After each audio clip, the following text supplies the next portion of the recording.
list of skills that I think everybody should know, not just reenactors, but everybody.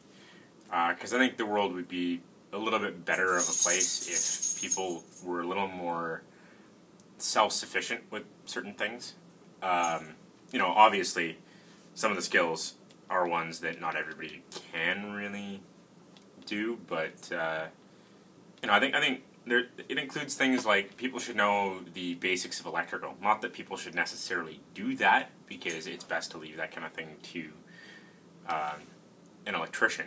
But knowing, you know, where your breaker panel is and stuff like that is very important.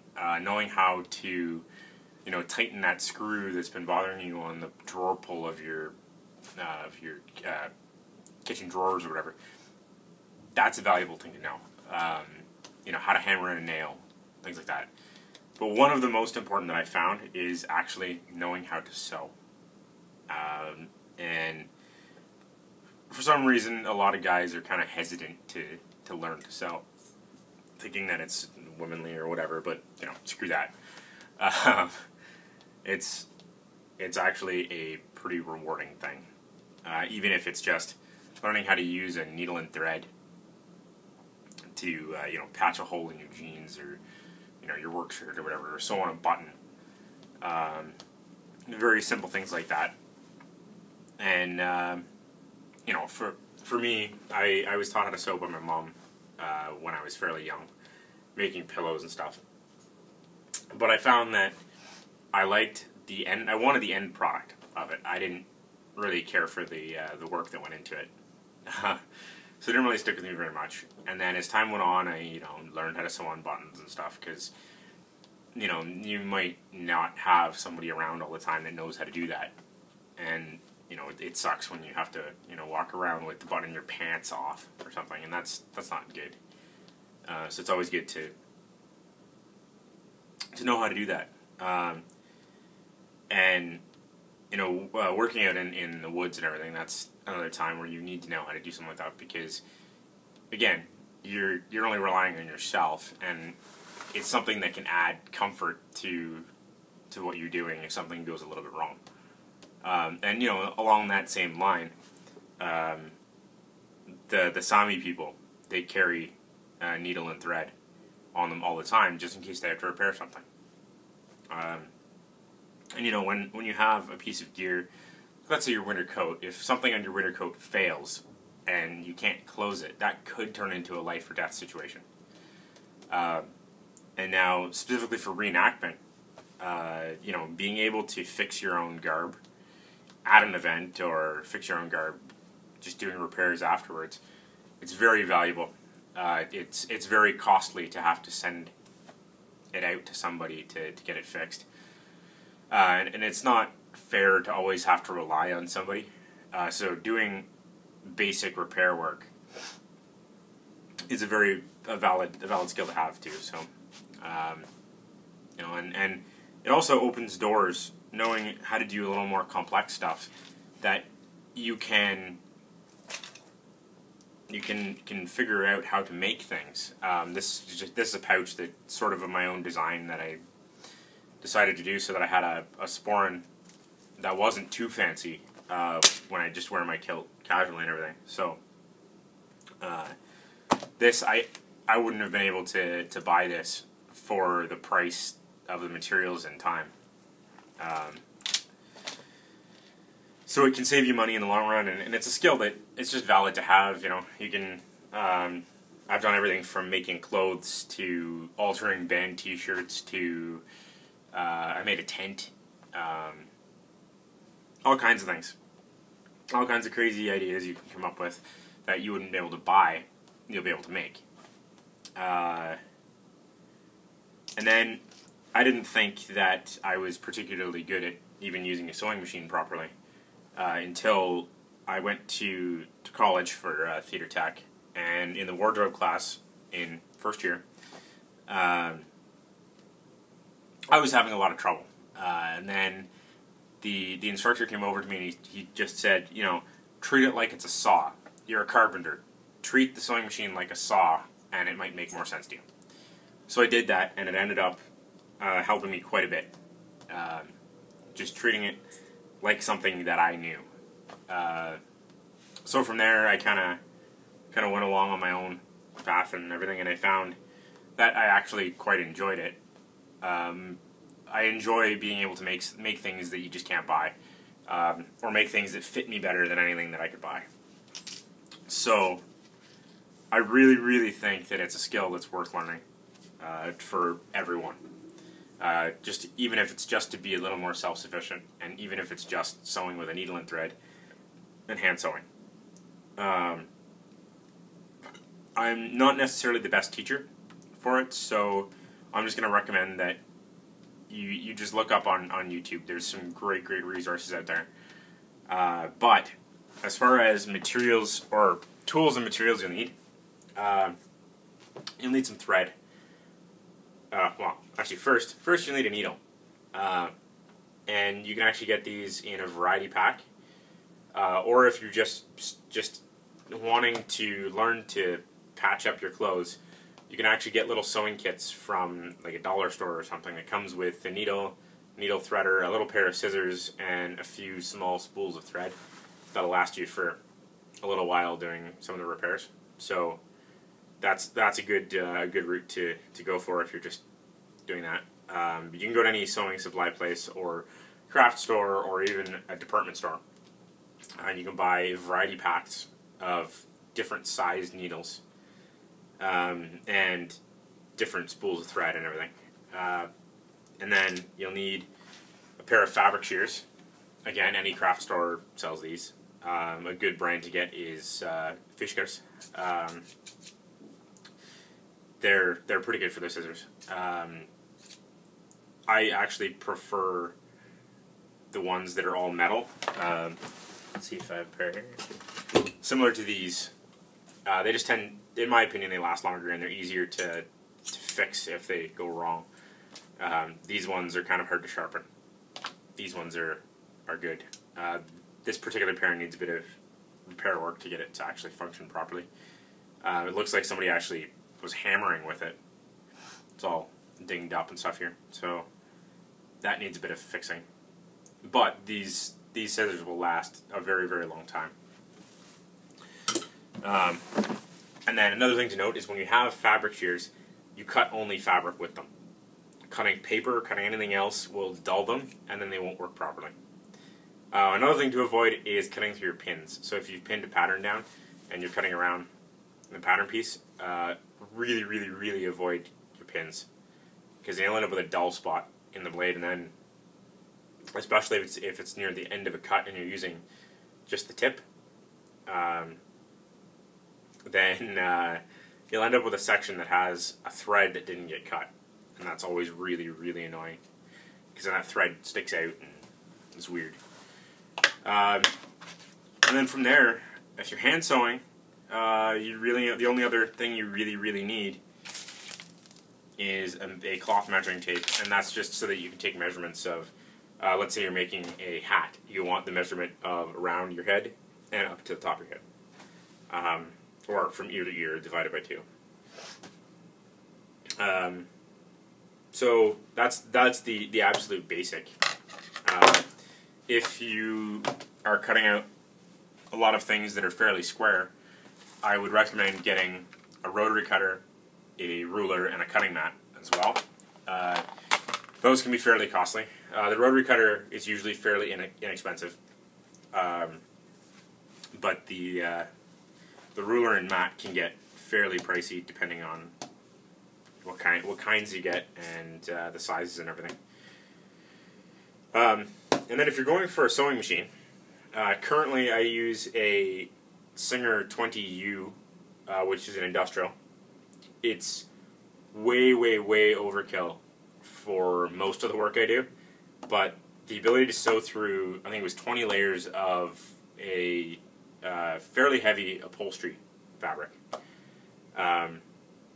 without breaking a thread or breaking the needle or anything like that, it just sings right through it, is a total joy to use. But it's also down to the speed at which I can sew. It makes a huge difference. Especially on long seams and stuff. When I'm doing these these curdles. I actually sew the sleeves on first. So the sleeves get sewn on before the sleeves get even sewn up into a tube. And then it's essentially one long seam that runs from the bottom of the side gore. So the side gore gets sewn on, the sleeve gets sewn on, the underarm gusset gets sewn on. But it's basically then one long seam from the cuff to the hem by the side gusset. So that's a very long seam that if I'd have been using another machine to do that, it just wouldn't go. It'd be so long, especially if I was using my the machine I had before this, which was a Singer 15K, which is a hand crank sewing machine. I loved that machine because it didn't need to have electricity. There was a time when I made a costume piece for something completely on that machine by candlelight when the power went out. So that one was kind of, it's a handy machine to have around, but I wouldn't use it every day, especially if I'm making all kinds of things or doing fancy curves and stuff in small leather bags and whatever. But what I would recommend for anybody who doesn't already have a sewing machine, or you're looking for one that's a little more durable, get yourself a vintage machine. In my opinion, unless you're spending a huge amount of money to get, one of the mid-range Husqvarna or Brother or any of those like Pfaff or anybody or Juki. Unless you're paying the money to get the mid-range ones, the newer machines just aren't up to the task of repetitive use. They're a little more finicky. You have to clean them a lot more. Industrial machines or mechanical machines, you just take the canned air, just take that and blow out all the debris and stuff, and then oil them, and they're good to go. And with a little bit of mechanical aptitude, you can actually totally rebuild a machine, and a little bit of work and everything, and get it to work perfectly fine again. You can't do that as easily with a more modern machine. Also, the fact that all the old vintage machines are made completely of metal, with some later ones made of plastic, but for the most part they're made of metal. They just stand up to a lot more. The machines that I would really recommend, if you are doing just regular old straight stitch without any zigzags or fancy stitches, the Singer Model 15 is really good. It's basically a workhorse. It's all cast iron. It's a fairly heavy machine, so if you're traveling with it, it's maybe not the best solution, but it does work. And any of the clones of that machine, there's so many different brands that sort of ripped off that design, but they're all built fairly well. Some of that have zigzag built in. Sometimes they use cams, so you actually, instead of like this machine, I just turn a knob and flip the lever and turn the knob back again, and it does the zigzag for me. But some of the older machines, you actually had to open the top of the machine, drop in a cam that would sort of cause there's the shaft that moves in here that is for the needle bar. It would cause that to move around inside this cam and do the stitch in that pattern. So you do some fancy patterns with this mechanical machine. That one's also a fairly handy one. There's a later than a Model 15 Singer that does that. But pretty much anything, you really only need straight stitch for the most part. The backstitch function is pretty great, but it's not exactly necessary, because if you're using a machine that's straight stitch forward only, like I was with my hand crank, you basically just do 5 or 6 stitches, and then where you would normally back tack, you actually just lift the presser foot, slide the fabric up to the beginning of the stitch again, drop the presser foot, and then continue your stitch. And then same goes for at the end when you're going to back tack. You stitch to the end of where you want, lift it, stitch, drag it back a few stitches, put it down again, and then stitch to the end. So it's a little more of a hassle than being able to back tack with the bar, but it's not too bad. But those machines will last you forever, and they're fairly cheap to get fixed. And there's also the Singer 301 is essentially a domestic industrial. It's not much smaller than this machine, and it's only about I guess half the power, but it will stitch through 2 layers of maybe 5-ounce veg-tan leather. So it's a pretty strong machine for one that's domestic. So that's probably a very long-winded talk about how about all the sewing stuff, but it's valuable just on what you can make, and it's another skill that you can add to that toolbox that you have of skills, you know, because even somebody who's a really good carpenter will still sometimes need to sew, because you know you spend a lot of money on a tool belt, or you spend a lot of money on, you know, let's say as a blacksmith, you spend a lot of money on a leather apron. Well, the threads in that will eventually start to fail, or it'll get a hole in it, or whatever, and you don't want to just throw that out, because there's far too much disposable stuff being made these days.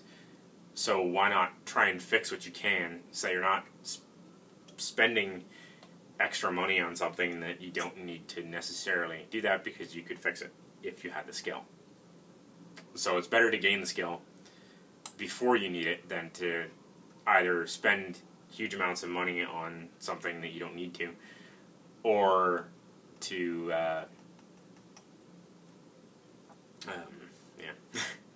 lost the train of thought there for a second. Either spend the exorbitant amounts of money on something when you don't need to, or to have to then, you know, rush learn the skill and have the end product of what you're trying to fix not be up to your standard of wanting things to be. So it's just all down to being a little more self-reliant, and being able to customize things. Even if you buy